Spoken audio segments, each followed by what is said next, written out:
ओम नमो भगवते वासुदेवाय। स्वागत है आप सभी का हमारे चैनल पर। आप सभी भक्तों का दिन शुभ हो, मंगलमय हो। आज है दिनांक 25 मई 2026 और आज आप इस वीडियो में सुनेंगे अधिक मास के महात्म के 9वें अध्याय की कथा।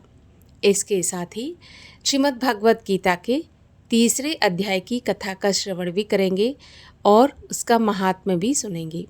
तो वीडियो को अंत तक अवश्य देखिए और अगर वीडियो पसंद आए, कथा पसंद आए तो लाइक अवश्य करिए। साथ ही साथ चैनल को सब्सक्राइब नहीं किया है तो चैनल को सब्सक्राइब करके बेल आइकन पर क्लिक कर लीजिए। तो आइए शुरू करते हैं आज की कथा। सूत जी कहने लगे कि इसके पश्चात नारद जी विस्मय युक्त हो मेधावी ऋषि की कन्या का वृत्तांत पूछने लगे। नारद जी ने पूछा, हे मुनिवर, फिर उस ऋषि कन्या ने वन में क्या किया? क्या किसी ऋषि ने उसके साथ विवाह किया? तब भगवान नारायण कहने लगे, इस कन्या ने दुख के साथ अपने पिता का स्मरण करते हुए वहाँ आश्रम में रहकर कुछ काल व्यतीत किया। भाग्यवश एक दिन उस वन में अपनी इच्छा से विचरते हुए महाकोप वाले दुर्वासा मुनि आ गए। दुर्वासा मुनि को आता देखकर शोक सागर में डूबी हुई उस कुमारी ने उठकर धीरज धारण करके मुनिवर के चरणों में नमस्कार किया। नमस्कार करके मुनि को अपने आश्रम में लाई। अर्घ्यपाद्य और वन के नाना प्रकार के फलों से आदर करके उसने मुनि का पूजन किया। फिर मुनि कन्या आदर से कहने लगी, हे मुनिवर, आपको नमस्कार है। मुझ दुर्भाग्नि के आश्रम में आपका कैसे आना हुआ? आपके आने से मेरे भाग्य का उदय हो गया अथवा मेरे पिता के पुण्य प्रताप से मुझको समझाने के लिए आप आए हैं। आप जैसे महात्मा के तीर्थ रूपी पांवों के रज कण को स्पर्श कर मेरा जन्म सफल हो गया। जो आप जैसे महात्मा का मुझको दर्शन प्राप्त हुआ। इस प्रकार कहकर वह बाला उनके आगे चुपचाप होकर बैठ गई। तब दुर्वासा मुनि कुछ हंसकर बोले, धन्य है ब्राह्मण पुत्री, तुमने अपने पिता के कुल का उद्धार कर दिया। कन्या बोली, हे ऋषिवर, आपके दर्शन मात्र से ही मेरा शोक समुद्र सूख गया। हे मुनिवर, आप जो यहाँ आए इसका परिणाम अच्छा ही होगा और मैं उत्पन्न हुई महाअग्नि की ज्वाला से जल रही हूँ। इस अग्नि को शीघ्र बुझाओ। मेरे हर्ष उपजाने वाला और कोई नहीं दिखाई देता। मुझको धैर्य देने वाली ना तो मेरी माता है, ना पिता, ना भाई। मैं दुखी पीड़ित किस प्रकार जीवन निर्वाह करूं? जिस दिशा को देखती हूं वहीं शून्य दिखाई देता है। अतः हे तपोनिधि, मेरे दुख का उपाय शीघ्र करिए। ऐसा कह के वह बाला उनके आगे बैठ गई। दुर्वासा मुनि उसके उपाय के वास्ते सोचने लगे। श्री नारायण कहने लगे, हे नारद, इस प्रकार मुनि कन्या के वचनों को सुनकर मुनिराज विचार करके अत्यंत कृपा से इस प्रकार बोले। यहाँ पर 9वां अध्याय समाप्त होता है। इसके आगे की कथा आप सुनेंगे कल के वीडियो में। और आप सुनिए श्रीमद् भगवत गीता का 3रा अध्याय। अर्जुन ने पूछा, हे जनार्दन, यदि आपके तप से, कर्म से बुद्धि श्रेष्ठ है तो हे केशव, मुझे इस घोर कर्म में क्यों लगाते हो? मिले हुए वचनों से आप मेरी बुद्धि को भ्रम में डाल रहे हो। निश्चय करके मुझे बताइए जिससे मैं कल्याण को प्राप्त हूँ। तब भगवान श्री कृष्ण बोले, हे निष्पाप अर्जुन, मैं पहले समझा चुका हूँ कि इस लोक में 2 प्रकार की निष्ठा बताई है। एक तो सांख्य वालों का ज्ञान योग और दूसरा योगियों का कर्म योग। कर्मों का प्रारंभ न करने से ही कोई निष्कर्म नहीं कहलाता और कर्मों का त्याग करके संन्यास करने से ही किसी को सिद्धि नहीं मिल जाती। मनुष्य क्षण भर भी कर्म किए बगैर नहीं रह सकता।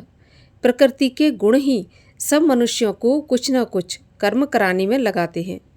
जो अज्ञानी काम इंद्रियों को रोककर आत्मचिंतन करने के बहाने विषयों की चिंता करता है वह पाखंडी मिथ्याचारी कहलाता है।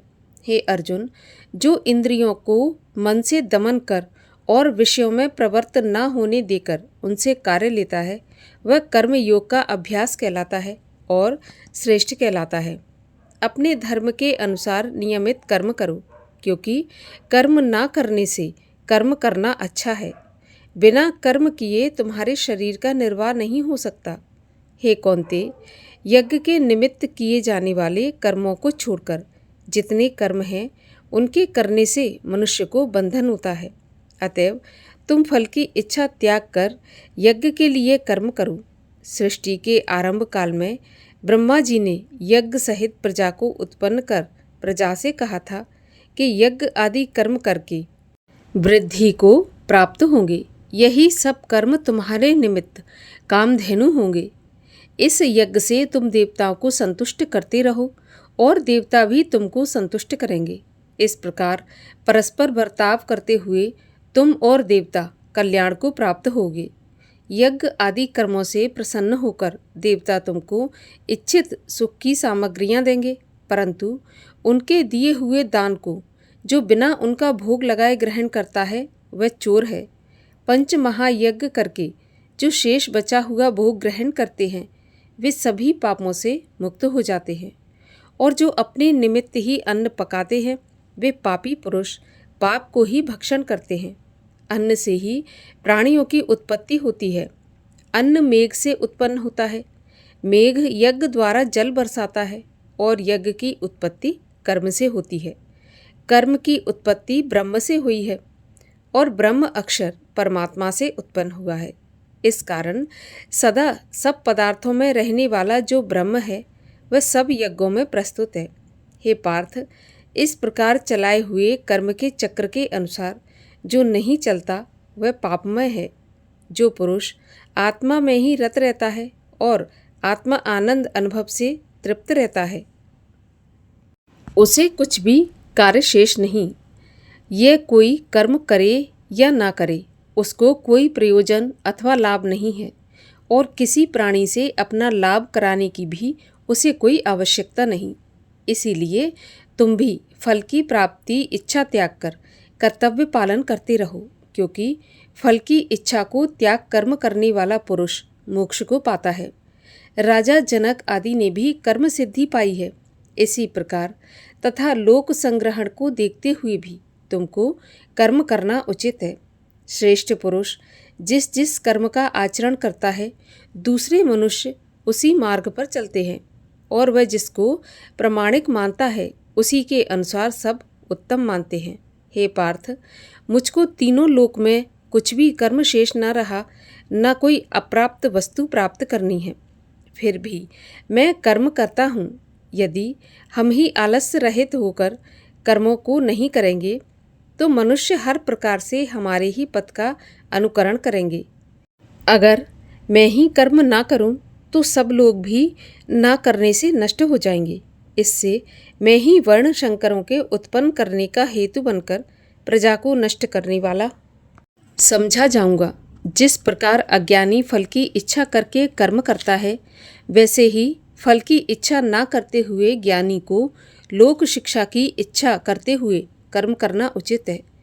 कर्म में आसक्त अज्ञानियों की बुद्धि में ज्ञानी भेदभाव उत्पन्न ना करें, परंतु आप स्वयं कर्म करता हुआ उससे भी प्रसन्नता पूर्वक कर्म कराएं। हे अर्जुन, सब कर्म प्रकृति के गुण से ही उत्पन्न होते हैं, परंतु जिनकी बुद्धि अहंकार से भ्रष्ट है ऐसे मूर्ख लोग समझते हैं कि हम करता हैं, परंतु जो गुण और कर्म के विभाग को सच्चा तत्व जानता है वह ज्ञानी पुरुष ये समझकर इसमें आसक्त नहीं होता कि गुणों का ये खेल आपस में हो रहा है। हे अर्जुन, आध्यात्म बुद्धि से सब कर्मों को तो मुझ में अर्पण करके कर्म फल की आशा छोड़कर संग्राम करो। जो पुरुष श्रद्धापूर्वक मेरे वचनों पर दोष दृष्टि न करके मेरे इस मत के अनुसार आचरण करते हैं वे लोग कर्म बंधन से निश्चय मुक्त हो जाते हैं, और जो अज्ञानी इस मत पर दोष दृष्टि करते हुए इसको ग्रहण नहीं करते वे संपूर्ण ज्ञान से रहित होते हैं। उनको नष्ट हुआ जानो।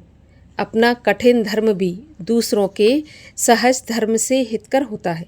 स्वधर्म में मरना भी कल्याणकारक, परंतु अन्य धर्म भयानक है।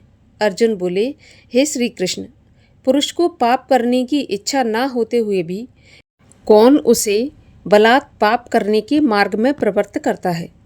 भगवान श्री कृष्ण बोले, अर्जुन, रजोगुण से उत्पन्न होने वाला काम और क्रोध मनुष्य को पाप मार्ग में ले जाता है। इसे करके उत्पन्न इच्छा कभी तृप्त नहीं होती। ये महापापी और घोर शत्रु हैं। जैसे धुआं से अग्नि, धूल से दर्पण और झिल्ली से गर्भ का बालक ढका रहता है, उसी प्रकार विषय की इच्छा से आत्मज्ञान ढका हुआ है। हे कुंती पुत्र, इस शत्रु काम को करके ज्ञानियों का ज्ञान आच्छादित हुआ है। इंद्रियां, मन और बुद्धि इस काम के आश्रय स्थान हैं। इनके सहारे विशेषच्छा ज्ञान को आच्छादित करके जीव को मोहित कर लेता है। अतएव तुम सर्वप्रथम इंद्रियों को वश में करके ज्ञान और विज्ञान को नष्ट करने वाले इस पापी काम को जीतो। कहते हैं कि इंद्रियां प्रबल हैं और इंद्रियों से भी प्रबल मन है।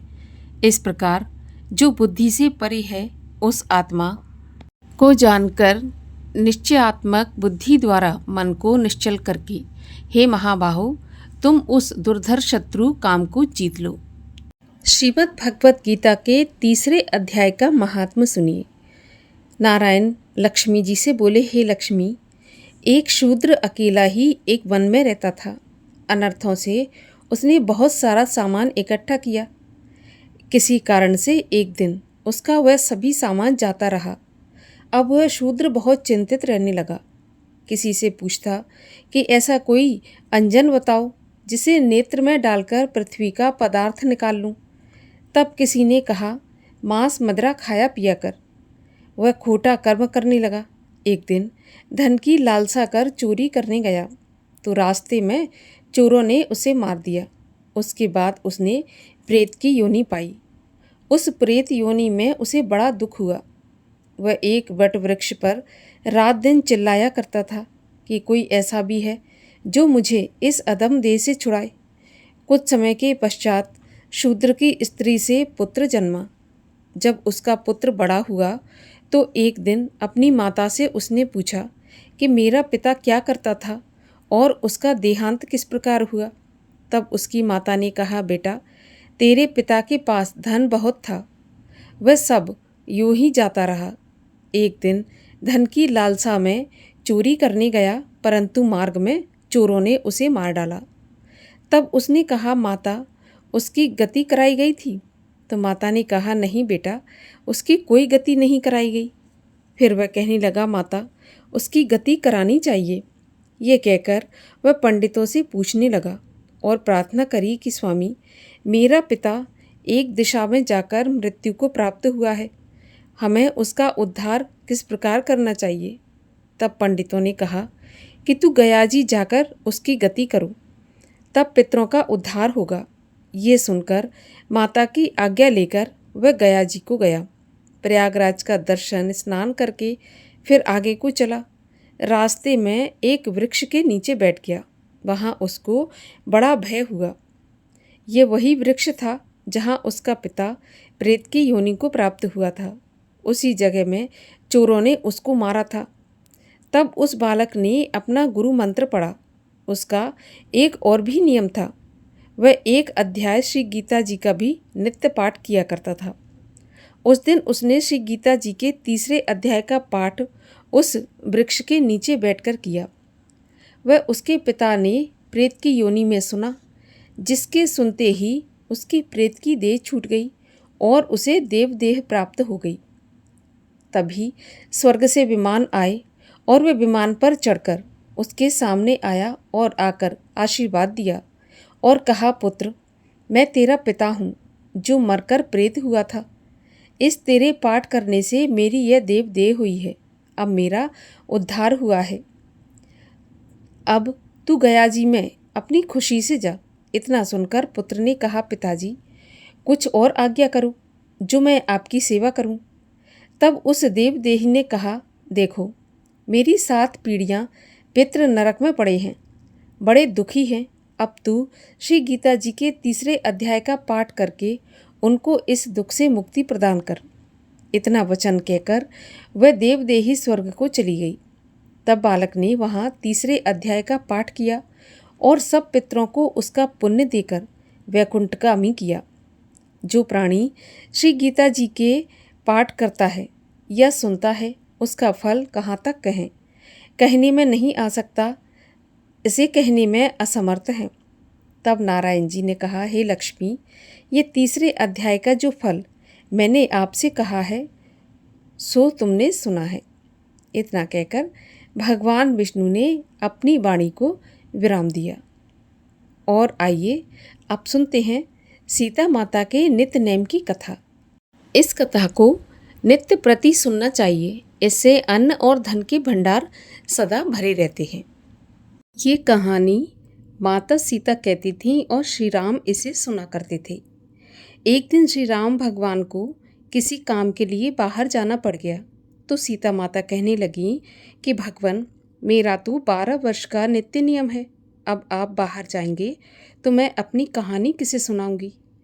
तब श्री राम बोले कि तुम कुएं की पाल पर जाकर बैठ जाना और वहाँ जो औरतें पानी भरने आएंगी उन्हें अपनी कहानी सुना देना। अब तो माता सीता कुएं की पाल पर जाकर बैठ जाती हैं।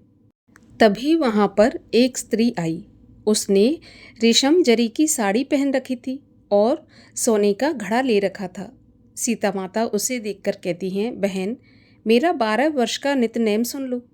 लेकिन वह स्त्री बोली, मैं तुम्हारा नित्यनेम सुनूंगी तो मुझे घर जाने में देर हो जाएगी और मेरी सास मुझसे लड़ेगी। ऐसा कहकर उसने कहानी नहीं सुनी और घर चली गई। घर जाते ही उसकी रेशम जरी की साड़ी फट गई और सोने का घड़ा मिट्टी के घड़े में बदल गया। जब सास ने देखा तो पूछा कि ये किसका दोष अपने सिर पर लेकर आई है। तो बहू कहने लगी कि माँ जी, कुएं पर एक औरत बैठी थी, उसने कहानी सुनने के लिए कहा, लेकिन मैंने कहानी नहीं सुनी, उसी का ये फल मिला है। बहू की बात सुनकर अगले दिन सास वही साड़ी और घड़ा लेकर कुएं की पाल पर गई। सास को वहाँ पर सीता माता बैठी मिली तो माता सीता ने कहा कि बहन, मेरी कहानी सुन लीजिए। तो सास बोली, एक बार तो छोड़ो, मैं तो 4 बार कहानी सुन लूँगी। जब माता सीता ने ऐसा सुना तो अपनी कहानी कहना शुरू कर दी। राम आए, लक्ष्मण आए, देश के पुजारी आए, नित नेम का नेम लाए, आओ राम बैठो राम, तपी रसोई जियो राम, माखन मिश्री खाओ राम, दूध बताशा पियो राम, सूत के पलका मोठो राम, शाल दुशाला पोठो राम, शाल दुशाला ओढ़ो राम, जब बोलूं तब राम ही राम, राम सवारे सबके काम, खाली घर भंडार भरेंगे, सबका बेड़ा पार करेंगे, श्री राम जय जय राम, श्री राम जय जय राम।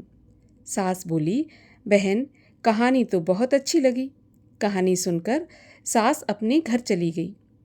तभी उसकी साड़ी फिर से रेशम जरी की बन गई, मिट्टी का घड़ा फिर से सोने के घड़े में बदल गया। बहू कहने लगी, सासू माँ, आपने ये सब कैसे किया? तब सास ने कहा, बहू, तू दोष लगाकर आई थी और मैं अब दोष उतार कर आ रही हूँ। तो बहू ने फिर पूछा कि वह कुएं वाली स्त्री कौन है? तब सास बोली, वे सीता माता थीं।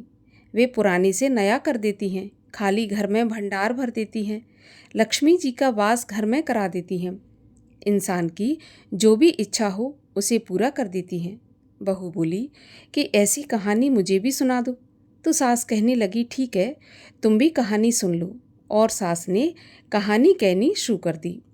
राम आए, लक्ष्मण आए, देश के पुजारी आए, नित्य नेम का नेम लाए, आओ राम बैठो राम, तपी रसोई जियो राम, माखन मिश्री खाओ राम, दूध बताशा पियो राम, सूत के पलका मोठो राम, शाल दुशाला पोठो राम, शाल दुशाला ओढ़ो राम, जब बोलूं जब राम ही राम, राम सवारे सबके काम, खाली घर भंडार भरेंगे, सबका बेड़ा पार करेंगे, श्री राम जय जय राम। कहानी सुनकर बहू बोली, माँ जी, कहानी तो बहुत अच्छी है। तब सास ने कहा, तो ठीक है, इस कहानी को हम रोज़ कहा करेंगे। अब तो सास बहू रोज़ सवेरे उठती, नहाती धोती और पूजा करने के बाद नित्यनेम की सीता माता की कहानी कहती। एक दिन उनके वहाँ एक पड़ोस की औरत आई और बोली, बहन, जरा सी आँच देना। तो वह बोली कि आँच तो अभी हमने जलाई नहीं। तो पड़ोसन कहने लगी, तो फिर तुम सुबह 4 बजे से उठकर क्या कर रही हो? फिर उन्होंने कहा कि सुबह उठकर हम पूजा करते हैं, फिर सीता माता की नित्यनेम की कहानी कहते हैं। तब पड़ोसन बोली कि सीता माता की नित्यनेम की कहानी कौन सी है और इसके कहने से तुम्हें क्या फल मिला? तो वे बोली, इनकी कहानी कहने से घर में भंडार भर जाते हैं, सारे काम सिद्ध होते हैं, मन की इच्छा भी पूरी होती है। पड़ोसन बोली कि बहन, ऐसी कहानी मुझे भी सुना दो। फिर वह बोली कि ठीक है, तुम भी ये कहानी सुन लो। और ऐसा कहकर उसने कहानी कहनी शुरू कर दी। राम आए, लक्ष्मण आए, देश के पुजारी आए, नित नेम का नेम लाए, आओ राम बैठो राम। इस प्रकार से सारी कहानी पड़ोसन को सुना दी। सारी कहानी सुनने के बाद पड़ोसन कहने लगी, बहन, कहानी तो मुझे बहुत अच्छी लगी। अब तो वह पड़ोसन भी नित्यनेम सीता माता की कहानी कहने लगी। कहानी कहने से सीता माता ने पड़ोसन के भी भंडार भर दिए। अब तो पूरे मोहल्ले में नित्यनेम की कथा चल पड़ी। हर किसी की मनोकामना पूरी होने लगी। हे माता सीता, जैसे आपने उनके भंडार भरे, वैसे ही आप हमारे भी भंडार भरना। जो ये कहानी सुने, कहे और हुंकारा भरे, उनके भी घर के भंडार सदा भरे रखना। बोलिए सीता माता की जय।